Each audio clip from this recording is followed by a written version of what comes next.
नमस्कार दोस्तों, आप सुन रहे हैं द हॉन्टेड हॉर्स और आज मैं फिर से आपके बीच एक बहुत ही रहस्यमयी और डरावनी कहानी लेके आया हूं।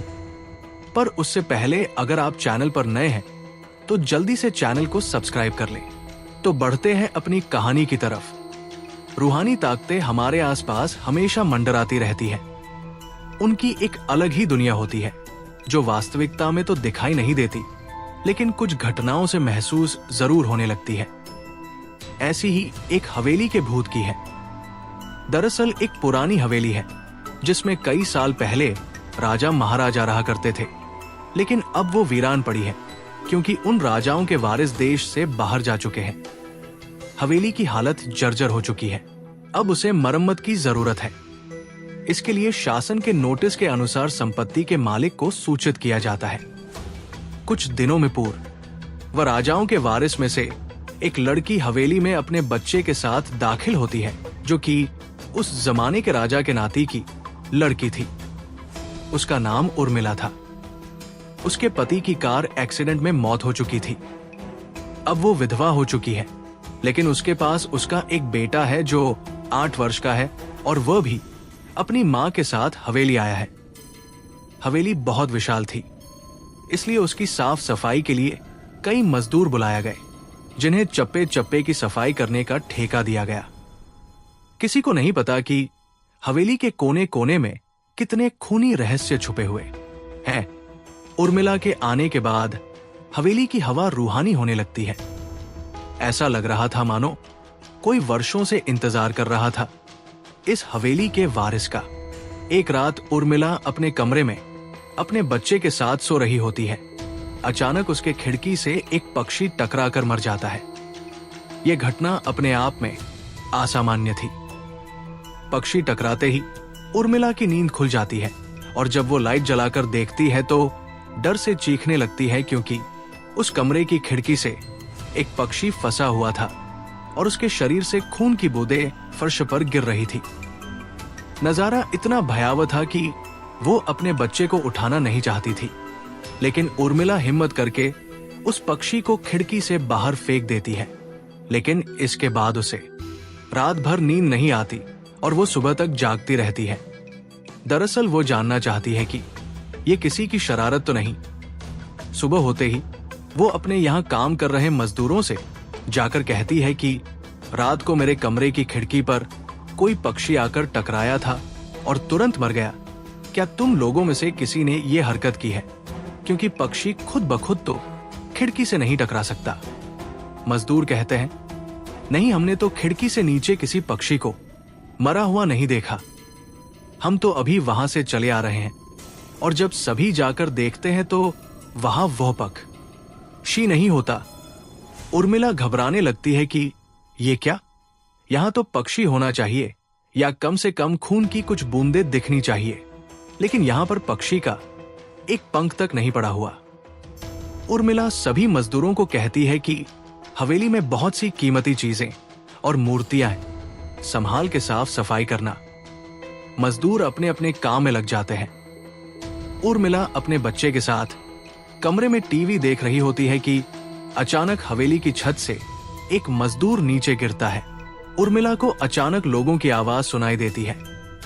वो भागकर खिड़की से नीचे देखती है तो एक मजदूर की लाश पड़ी होती है। उर्मिला कमरे से नीचे आती है और इसके गिरने का कारण पूछती है। लोगों के जवाब अलग अलग होते हैं। कोई कह रहा होता है कि इसने खुद आत्महत्या की है और कोई कह रहा था कि ये गलती से गिर गया है। सभी के दावे अलग थे, लेकिन उर्मिला को कुछ अनकही बातें सुनाई दे रही थी।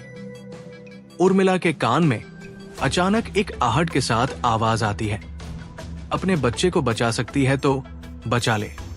उर्मिला ये वाक्य सुनते ही अपने कमरे की तरफ भागने लगती है, क्योंकि कमरे में उसका बच्चा अकेला टीवी देख रहा होता है। जैसे ही उर्मिला कमरे में पहुंचती है तो उसका बेटा खिड़की से कूदने वाला ही होता है कि उर्मिला उसका पैर पकड़ लेती है और वो खिड़की से लटक जाता है। उर्मिला पूरी ताकत से उसे ऊपर खींचती है, लेकिन बच्चा फिर भी कूदने की जिद कर रहा होता है।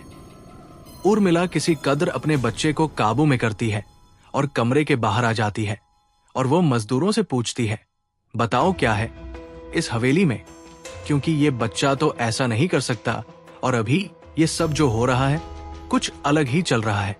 तभी एक बूढ़ा मजदूर उर्मिला से कहता है, बेटी ज्यादा जानना हो तो अपने पूर्वजों की कहानी पढ़ो, तभी तुम्हें इस हवेली का इतिहास पता चलेगा। इस हवेली की कहानी की किताब इसी गांव के सरपंच के घर में रखी होती है, जो कि बहुत साल पहले मर चुके थे, लेकिन अब भी उनके बेटों के पास वो किताब मौजूद थी। उर्मिला सरपंच के घर पहुंचती है और किताब ले लेती है। किताब पढ़ते ही उसे पता चलता है कि इस हवेली में एक नौकर नौकरानी भी थे, जिनके बीच में बहुत प्यार था और वो कई सालों से हवेली की सेवा कर रहे थे। लेकिन एक बार रानी के शाही गहने चोरी हो गए और उसके शंका में राजा ने नौकरानी को चोरी की सजा दी और उसे जिंदा दफना दिया गया। उसके गम में उसके पति ने भी अपनी जान दे दी और उसके 1 महीने बाद ही उस राजा ने अपनी ही तलवार अपने गले में घुसेड़कर आत्महत्या कर ली। उसके बाद छोटे मोटे हादसे हवेली में होने लगे, जिस वजह से ये हवेली हमेशा के लिए बंद कर दी गई। कई सालों के बाद वहां कोई आया है, जिससे वहां रहने वाली आत्माओं को मौका मिल गया फिर से बदला लेने का। उर्मिला हवेली का रहस्य जानकर यहां से जाना चाहती है, क्योंकि उसे अपने बच्चे की चिंता है। इसलिए वो रात में ही कार लेकर एयरपोर्ट के लिए निकल जाती है। अचानक रास्ते में उसकी कार का एक्सीडेंट हो जाता है और कार पलटकर उल्टा हो जाती है, लेकिन दोनों को कोई नुकसान नहीं होता। उर्मिला अपने बच्चे को बाहर निकाल लेती है और सुनसान सड़क पर भागने लगती है। रास्ते में उसे एक कार आते दिखाई देती है और कार रोकने के लिए उर्मिला सड़क के बीच में खड़ी हो जाती है और अपनी मदद के लिए चिल्लाने लगती है। तभी अचानक कार वाला आकर कार का ब्रेक लगा देता है। उर्मिला पास जाकर देखती है तो उसकी हिम्मत बढ़ जाती है, क्योंकि ये एक पुलिस ऑफिसर होता है। उर्मिला हड़बड़ाहट में उसे अपनी बात कहती है और रोने लगती है। पुलिस ऑफिसर उन्हें अपनी गाड़ी में बैठने को कहते हैं और रोड में जाने लगते हैं। रास्ते में एक बूढ़ा सड़क पर जा रहा होता है और इनकी कार के सामने आते ही रोड पर गिर जाता है। पुलिस ऑफिसर गाड़ी से उतरकर उस व्यक्ति को देखते हैं। बूढ़ा व्यक्ति बेहोश हो चुका था। पुलिस ऑफिसर उसे गोद में उठाकर अपनी गाड़ी में पीछे बैठा देता है और अस्पताल के लिए चलने लगते हैं। अचानक उस बूढ़े व्यक्ति का हाथ पीछे से पुलिस ऑफिसर की गर्दन तक पहुंच जाता है। पुलिस ऑफिसर छटकाने लगते हैं और अचानक गाड़ी का ब्रेक लगा देते हैं।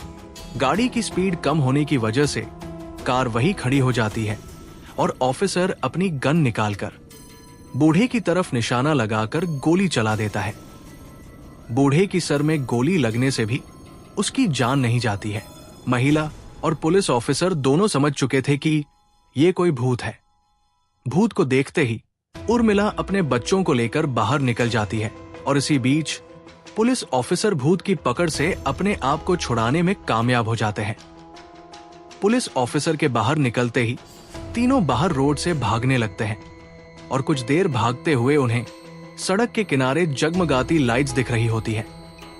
पुलिस ऑफिसर उर्मिला से कहते हैं कि मैडम, ये एयरपोर्ट है, जल्दी चलिए। उर्मिला अपने बच्चों को लेकर एयरपोर्ट के अंदर पहुंच जाती है। एयरपोर्ट पहुंचते ही उर्मिला की जान में जान आ जाती है, क्योंकि पुलिस ऑफिसर की बहादुरी की वजह से उसके बच्चे की जान बच गई थी। लेकिन हवेली में भूतिया ताकतों का आधिपत्य अभी तक बना है और ये कहानी यही समाप्त होती है।